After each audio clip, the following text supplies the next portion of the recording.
morning, my fellow teachers. Latest senior high school card. First, join po kayo sa DepEd School Forms and Assessment Automation for Basic Education. Second, subscribe po kayo sa aking YouTube channel. Third, follow din po kayo dito sa PC Expert Blogspot.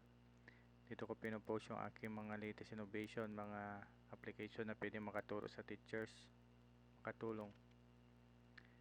Then, proceed na tayo. Punta kayo sa note. Lagay nyo dito yung mga subject na may equivalent. Yan, example course subject. Lagay nyo po dito. Hanggang dito sa Tech Pro. Makikita nyo po yan dito sa DepEd Order 17 Series 2026. Ito po sila. Then, pag okay na, lagay nyo equivalent units. Napunta na kayo dito sa first page o first sheet. Then nilagay nyo na po yung pili lang po kayo ng subject, then equivalent grades. Pag okay na po lahat yan, i-highlight nyo lang po mula dito sa total. Dito kailangan makita nyo po itong cross na yan, i-drag nyo po pataas pag ano.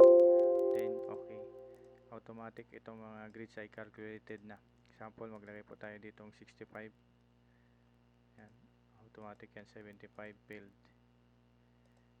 Then pwede nyo po yan baguhin. Lagay nyo po right click, format cells, lagay nyo lang ng yan, shrink.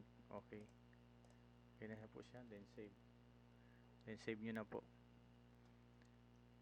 Then pag kailangan nyo po ulit, Ctrl Z yan, para bumalik. Kasi po itong number of rows, ito ay yung may 12 subjects.